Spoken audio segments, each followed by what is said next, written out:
ওম শান্তি। আজি ৩/৬/২০২৫ বৰ্ষৰ প্ৰাতঃ মুৰলী।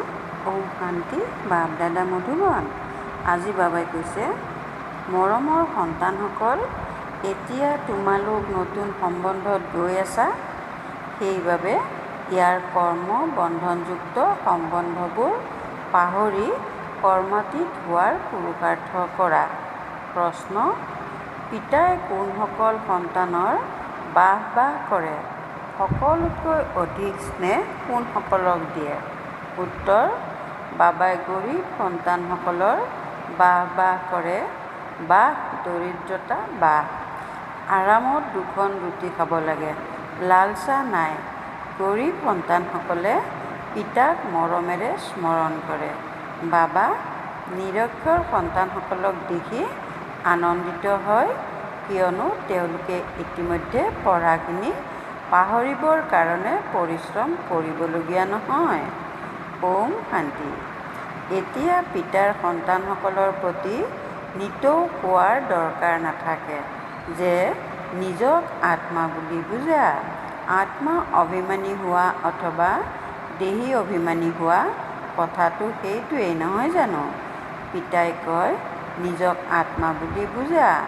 আত্মাতেই ৮৪ জন্মৰ ভূমিকা নিহিত হৈ আছে। এটা শৰীৰ ল'লে, ভূমিকা পালন কৰিলে, তাৰ পাছত শৰীৰ শেষ হৈ যায়। আত্মাটো অবিনাশী। তোমালোক সন্তানসকলে এই জ্ঞান এতিয়াহে পোৱা, অন্য কোনেও এই কথাবোৰ গম নাপায়। এতিয়া পিতাই কয়, চেষ্টা কৰি যিমান পাৰা পিতাক স্মৰণ কৰা। পেচাগত কাম-কাজত লাগি গ'লেতো স্মৃতি ইমান স্থায়ী হৈ নাথাকে। গৃহস্থালীত থাকি পদুম ফুলৰ সমান পবিত্ৰ হ'ব লাগে। আকৌ যিমান পাৰা মোক স্মৰণ কৰা। এনেকুৱা নহয় যে আমাক যোগাভ্যাসত বহুৱাব লাগে। যোগাভ্যাস শব্দটিও ভুল। বাস্তৱত হয়েই স্মৃতি। য'তেই নবহা, পিতাক স্মৰণ কৰা। মায়াৰ ধুমুহাটো বহুত আহিব। কাৰোবাৰ কিবা স্মৃতিত আহিব, কাৰোবাৰ আন কিবা। ধুমুহা নিশ্চয় আহিব, আকৌ সেই সময়ত সেয়া দূৰ কৰিবলগীয়া হয় যাতে নাহে। ইয়াত বহি থাকোঁতেও মায়াই বহুত আমনি কৰি থাকিব। এয়াতো যুদ্ধ। যিমান পাতল হ'বা, সিমান বন্ধন কম হ'ব। প্ৰথমতেতো আত্মা বন্ধনমুক্ত হয়। যেতিয়া জন্ম লয়, তেতিয়া মা-পিতালৈ বুদ্ধি যায়। পাছত স্ত্ৰীক তুলি লয়। যি বস্তু সন্মুখত নাছিল, সেয়া সন্মুখত আহি যায়। আকৌ সন্তান জন্ম হ'লে তেতিয়া সন্তানৰ স্মৃতি বাঢ়িব। এতিয়া তোমালোক সকলোৱে এয়া পাহৰি যাব লাগে। এজন পিতাকেই স্মৰণ কৰিব লাগে। সেইকাৰণেই পিতাৰ মহিমা আছে। তোমালোকৰ মাতা-পিতা আদি সকলো তেওঁৱেই। তেওঁকেই স্মৰণ কৰা। তেওঁ তোমালোকক ভৱিষ্যতৰ কাৰণে সকলো নতুন দিয়ে। নতুন সম্বন্ধত লৈ আনে। সম্বন্ধটো তাতো থাকিব নহয়। এনেকুৱাতো নহয় যে কিবা প্ৰলয় হৈ যায়। তোমালোকে এটা শৰীৰ এৰি আকৌ অন্য এটা লোৱা। যিসকল বহুত ভাল, তেওঁলোকে নিশ্চয় উচ্চ কুলত জন্ম ল'ব। তোমালোকে পঢ়াই ভৱিষ্যত ২১ জন্মৰ কাৰণে। পঢ়া সম্পূৰ্ণ হ'ল আৰু প্ৰাৰব্ধ আৰম্ভ হ'ব। স্কুলত পঢ়ি উচ্চ শ্ৰেণীলৈ স্থানান্তৰ হয় নহয়, তোমালোকো শান্তিধামলৈ স্থানান্তৰ হ'বলৈ ওলাইছা। তাৰ পাছত সুখধামলৈ, এই শ্ৰী সৃষ্টিৰ পৰা মুক্ত হৈ যাবা। ইয়াৰ নামেই হ'ল নৰক। সত্যযুগক স্বৰ্গ বুলি কোৱা হয়। ইয়াত মনুষ্য কিমান ঘোৰ অন্ধকাৰত আছে। যিসকল চহকী, তেওঁলোকে ভাবে আমাৰ কাৰণে ইয়াতেই স্বৰ্গ। স্বৰ্গ হয়েই নতুন সৃষ্টিত। এই পুৰণি সৃষ্টিটো বিনাশ হৈ যাব। যিসকলে কৰ্মাতীত অৱস্থা পাব, তেওঁলোকে জানো ধৰ্মৰজাৰ পুৰীত শাস্তি ভোগ কৰিব? স্বৰ্গততো শাস্তি নাথাকিবই। তাত গৰ্ভও মহল হয়। কোনো দুখৰ কথা নাই, ইয়াতো গৰ্ভ কাৰাগাৰ, য'ত শাস্তি ভুগি থাকে। তোমালোক কিমানবাৰ স্বৰ্গবাসী হোৱা এইটো স্মৃতিলৈ আনা, তেতিয়াও গোটেই চক্ৰ স্মৃতিত থাকিব। এটাই কথা লাখ টকা মূল্যৰ। এইটো পাহৰি যোৱাৰ কাৰণে, দেহ অভিমানত অহাৰ কাৰণে মায়াই ক্ষতি কৰে। এইটোৱেই পৰিশ্ৰম। পৰিশ্ৰম নকৰাকৈ উচ্চ পদ পাব নোৱাৰা। বাবাক কয়, বাবা আমি নিৰক্ষৰ, একো নাজানো। বাবাক কয়, বাবা আমি নিৰক্ষৰ, একো নাজানো। বাবাটো আনন্দিত হয়, কিয়নো ইয়াততো ইতিমধ্যে পঢ়া সকলোবোৰ পাহৰিব লাগে। এয়াতো অলপ সময়ৰ কাৰণে, শৰীৰ নিৰ্বাহ আদিৰ কাৰণে পঢ়িব লাগে। জানা নহয় যে এয়া সকলো নাশ হৈ যাব। যিমান সম্ভৱ পিতাক স্মৰণ কৰিব লাগে আৰু ৰুটি টুকুৰাও আনন্দত খাব লাগে। বাহ, এই সময়ৰ দৰিদ্ৰতা। আৰামত ৰুটি টুকুৰা খাব লাগে। লালচা নাই। আজিকালি খাদ্যশস্যও ক'ত পোৱা যায়। চেনি আদিও লাহে লাহে পোৱাই নাযাব। এনেকুৱা নহয় তোমালোকে ঈশ্বৰীয় সেৱা কৰা, সেয়েহে তোমালোকক চৰকাৰে দি দিব। তেওঁলোকেতো একোৱেই নাজানে। অৱশ্যে হয়, সন্তানসকলক কোৱা হয়, চৰকাৰক বুজোৱা যে আমি সকলোৱে মিলি মা পিতাৰ ওচৰলৈ যাওঁ। তেওঁলোকে সন্তানসকলৰ কাৰণে তলি পঠিয়াব লগীয়া হয়। ইয়াততো স্পষ্টকৈ কৈ দিয়ে যে নায়েই। উপায় নহ'লে অলপ দি দিয়ে। যেনেকৈ ফকীৰ লোকসকলক কোনোবা চহকী হ'লে তেতিয়া মুঠি ভৰাই দি দিব, গৰীব হ'লে তেতিয়া অলপ চলপ দি দিব। চেনি আদি আহিব পাৰে, কিন্তু সন্তানসকলৰ জোৰ কম হৈ যায়। স্মৃতিত নথকাৰ কাৰণে, দেহ অভিমানত অহাৰ কাৰণে কোনো কাম হ'ব নোৱাৰে। এইটো কাম পঢ়াৰ দ্বাৰা ইমান নহ'ব, যিমান যোগেৰে হ'ব। সেয়া বহুত কম। মায়াই স্মৃতি উৰুৱাই দিয়ে। শক্তিশালীসকলক আৰুহে ভালকৈ ধৰে। ভাল ভাল অতি উত্তম সন্তানসকলৰো গ্ৰহগতি বেয়া হৈ যায়। গ্ৰহগতি বেয়া হোৱাৰ মুখ্য কাৰণ যোগৰ অভাৱ। গ্ৰহগতি বেয়া হোৱা কাৰণেই নামৰূপত আবদ্ধ হৈ মৰে। এয়া অতি উচ্চ লক্ষ্য। যদি সঁচা লক্ষ্যত উপনীত হ'ব লাগে, তেন্তে স্মৃতিত থাকিব লাগিব। পিতাই কয়, ধ্যানতকৈও জ্ঞান ভাল। জ্ঞানতকৈ স্মৃতি ভাল। ধ্যানত বেছিকৈ গ'লে মায়াৰ ভূতবোৰ প্ৰৱেশ কৰে। এনেকুৱা বহুত আছে যিয়ে অযথা ধ্যানত যায়। কি কি কয়, তেওঁলোকৰ ওপৰত বিশ্বাস কৰিব নালাগে। জ্ঞানটো বাবাৰ মুৰলীত পাই থকা যায়। পিতাই সাৱধান কৰি দিয়ে, ধ্যান কোনো কামৰ নহয়। বহুত মায়াৰ প্ৰৱেশতা হৈ যায়। অহংকাৰ আহি যায়। জ্ঞান সকলোৱে পাই থাকে। জ্ঞান দিওঁতা হৈছে শিৱ বাবা।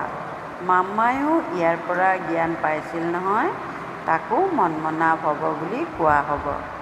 পিতাক স্মৰণ কৰা, দৈবী গুণ ধাৰণ কৰা।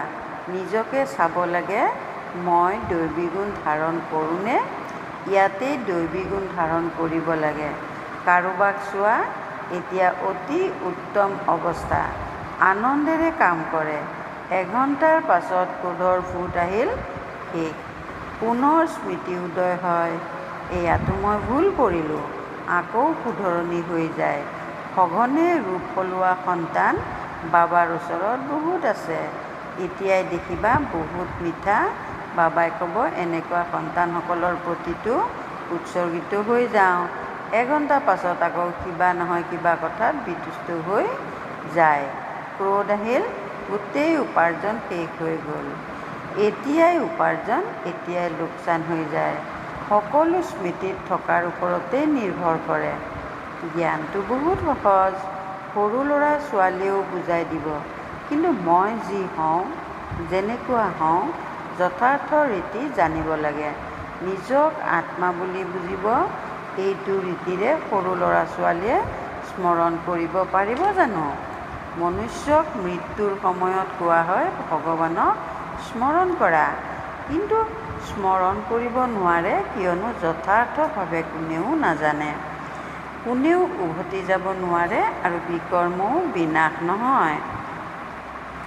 পৰম্পৰাগতভাৱে ঋষি-মুনি আদি সকলোৱে কৈ আহিছে যে ৰচয়িতা আৰু ৰচনাক আমি নাজানো। তেওঁলোকেতো তথাপিও শতগুণী আছিল। আজিৰ তমোপ্ৰধান বুদ্ধিৰে আকৌ কেনেকৈ জানিব পাৰিব? পিতাই কয়, এই লক্ষ্মী-নাৰায়ণেও নাজানে।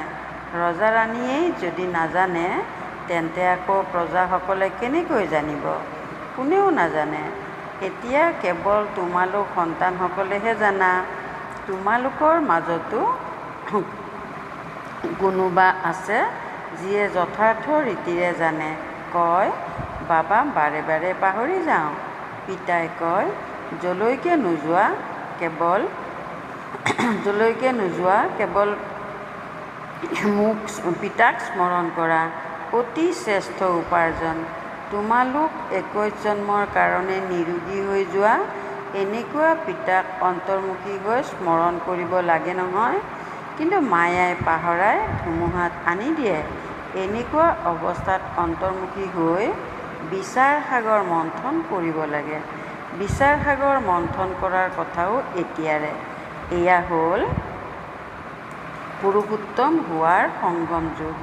এইটোও আচৰিত কথা।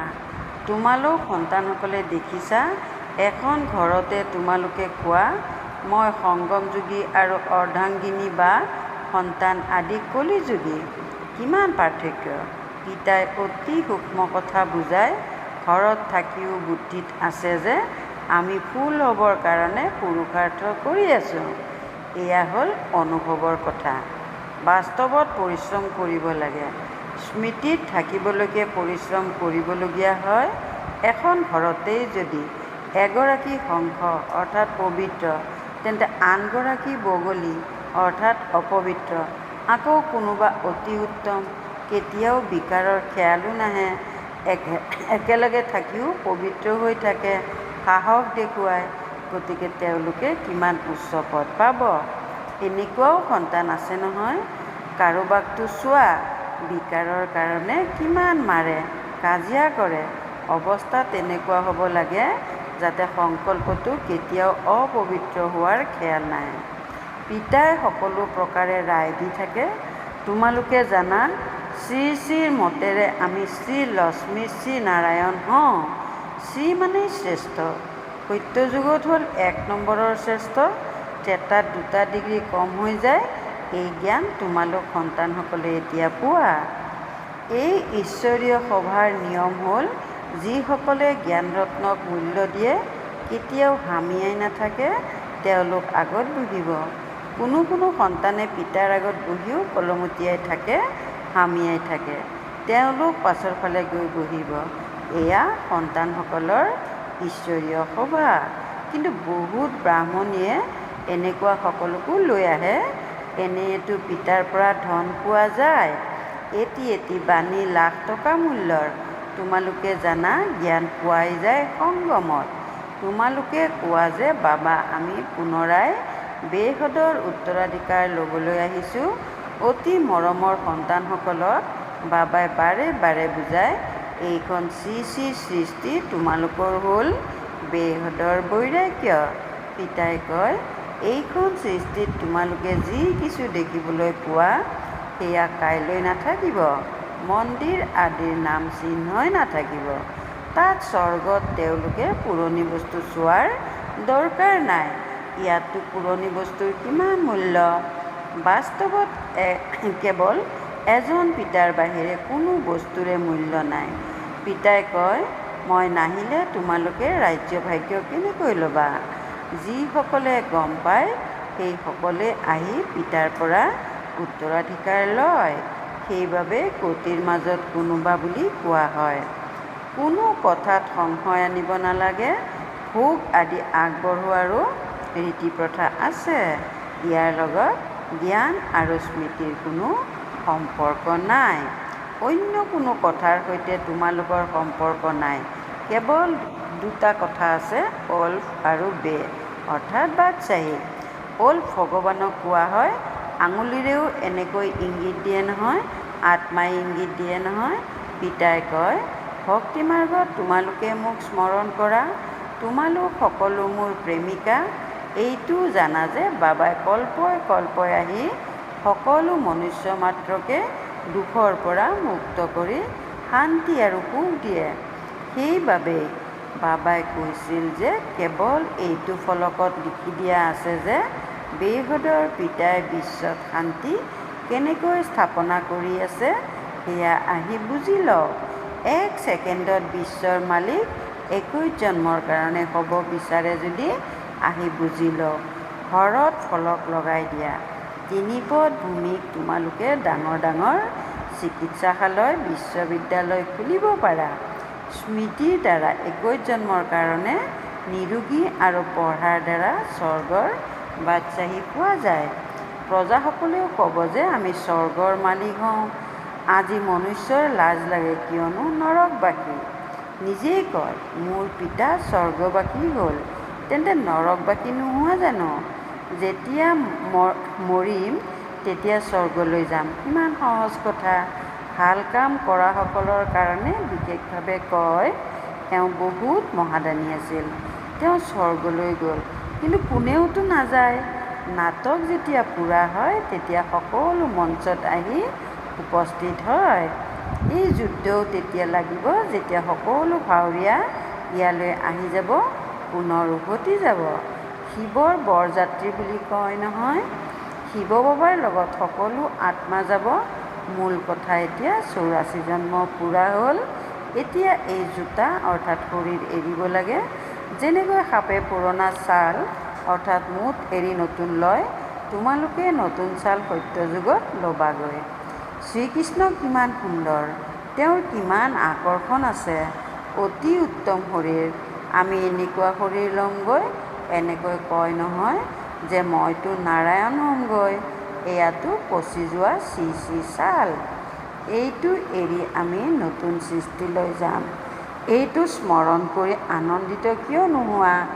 যিহেতু কৈ থাকা যে আমি নৰৰ পৰা নাৰায়ণ হওঁগৈ। এই সত্য নাৰায়ণৰ কথা ভালদৰে বুজি লোৱা। যি কোৱা সেয়া কৰি দেখুওৱা। কথন আৰু কৰণ একেই হ'ব লাগে। পেচাগত কাম-কাজ আদিও অৱশ্যে কৰা। পিতাই কয় হাতেৰে কাম কৰা, অন্তৰ যাতে পিতাৰ স্মৃতিত থাকে। যিমানে ধাৰণা কৰিবা সিমানেই তোমালোকৰ ওচৰত জ্ঞানৰ মূল্য বাঢ়ি গৈ থাকিব। জ্ঞানৰ ধাৰণাৰে তোমালোক কিমান ধনৱান হৈ যোৱা। এয়া হ'ল আত্মিক জ্ঞান। তোমালোক আত্মা। আত্মাইহে শৰীৰৰ দ্বাৰা কথা কয়। আত্মাইহে জ্ঞান দিয়ে। আত্মাইহে ধাৰণ কৰে। ভাল বাৰু। অতি মৰমৰ কল্পৰ পাছত পুনৰাই মিলিত হোৱা সন্তানসকলৰ প্ৰতি মাতা পিতা বাপ দাদাৰ স্নেহপূৰ্ণ স্মৰণ আৰু সুপ্ৰভাত। আত্মিক পিতা আত্মিক সন্তানসকলৰ প্ৰতি নমস্কাৰ। ধাৰণাৰ বাবে মুখ্য সাৰ 1 নম্বৰ। এই পুৰণি সৃষ্টিৰ পুৰণা বস্তুবোৰ দেখিও চাব নালাগে।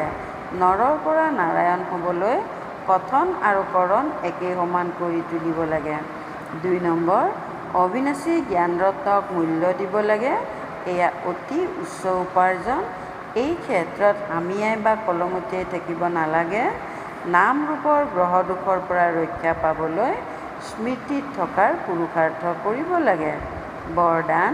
পিতাৰ ছত্ৰছায়াত স্পৰ্শকাতৰ পৰিস্থিতিসমূহো পদুম ফুলৰ সমান ঊৰ্ধ্বত আৰু স্নেহী হোৱা। পিতাৰ ছত্ৰছায়াত স্পৰ্শকাতৰ পৰিস্থিতিসমূহতো পদুম ফুলৰ সমান ঊৰ্ধ্বত আৰু স্নেহী হোৱা। সংগম যুগত যেতিয়া পিতা সেৱাধাৰী হৈ আহে তেতিয়া ছত্ৰছায়াৰ ৰূপত সন্তানসকলৰ সদায় সেৱা কৰে। স্মৰণ কৰিলেই ছেকেণ্ডত সান্নিধ্যৰ অনুভৱ হয়। এই স্মৃতিৰ ছত্ৰছায়াই যিকোনো প্ৰকাৰৰ স্পৰ্শকাতৰ পৰিস্থিতিটো পদুম ফুলৰ সমান ঊৰ্ধ্বত আৰু স্নেহী কৰি দিয়ে। পৰিশ্ৰম নহয়। পিতাক সন্মুখত আনিলে, স্বস্থিতিত থাকিলে যিকোনো প্ৰকাৰৰ পৰিস্থিতি পৰিৱৰ্তন হৈ যায়। শ্লোগান। পৰিস্থিতিৰূপী পৰ্দা মাজত আহিবলৈ নিদিবা। তেতিয়া পিতাৰ সান্নিধ্যৰ অনুভৱ হৈ থাকিব। পৰিস্থিতিৰূপী পৰ্দা মাজত আহিবলৈ নিদিবা, তেতিয়া পিতাৰ সান্নিধ্যৰ অনুভৱ হৈ থাকিব। ওম শান্তি। অব্যক্ত সংকেত আত্মিক স্থিতিত থকাৰ অভ্যাস কৰা।